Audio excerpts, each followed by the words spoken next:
ভারত পাকিস্তান সীমান্তে উত্তেজনার জন্য বৃহস্পতিবার ধর্মশালায় পাঞ্জাব কিংস ও দিল্লি ক্যাপিটালসের ম্যাচ মাঝপথেই বন্ধ হয়ে যায়। যুদ্ধ পরিস্থিতির গুরুত্ব উপলব্ধি করে বিসিসিআই সরকারিভাবে টুর্নামেন্ট এক সপ্তাহের জন্য স্থগিত ঘোষণা করে। সরকারিভাবে ভারতীয় বোর্ড এখনও পর্যন্ত আইপিএল শুরুর কোনো দিনক্ষণ ঘোষণা করেনি। তবে টাইমস অফ ইন্ডিয়ার খবর অনুযায়ী পরের সপ্তাহেই পুনরায় শুরু হতে পারে আইপিএলের শেষাংশ। টুর্নামেন্ট পুনরায় শুরু হওয়ার সম্ভাব্য দিন 15ই মে, বৃহস্পতিবার।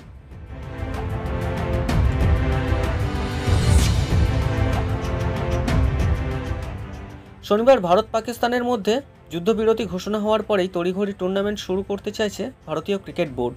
তবে প্রশ্ন একটাই, কোথায় কোথায় অনুষ্ঠিত হতে পারে আইপিএলের বাকি ম্যাচ?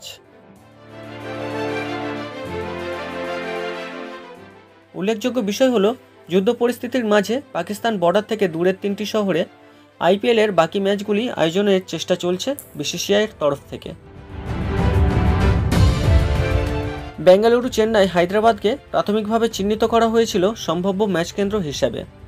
তবে পরিস্থিতি স্বাভাবিক হয়ে গেলে সারা দেশ জুড়েই টুর্নামেন্ট আয়োজিত হতে পারে, যদিও ধর্মশালায় ফের ম্যাচ আয়োজিত হওয়ার সম্ভাবনা কম।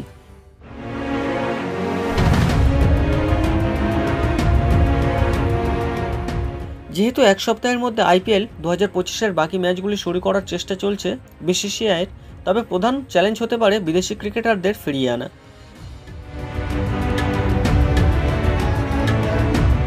ধর্মশালায় পাঞ্জাব দিল্লির ম্যাচ পরিত্যক্ত হওয়ার পরে বিদেশি ক্রিকেটারদের মধ্যে আতঙ্কের পরিবেশ তৈরি হয়েছে।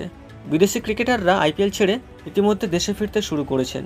শনি রবিবারের মধ্যেই আইপিএল খেলতে আসা বেশিরভাগ বিদেশি ক্রিকেটারদের নিজ দেশে ফিরে যাওয়ার কথা। বিদেশি ক্রিকেটারদের পুনরায় ভারতে নিয়ে এসে টুর্নামেন্ট আয়োজন করা সহজ হবে না মোটেও। যদিও আইপিএল ফ্র্যাঞ্চাইজিগুলি বাকি আইপিএল ম্যাচগুলির জন্য তড়িঘড়ি বিদেশি ক্রিকেটারদের ভারতে ফেরানোর বিষয়ে আশাবাদী। তাদের তরফে এই বিষয়ে তৎপরতা শুরু হয়ে গিয়েছে।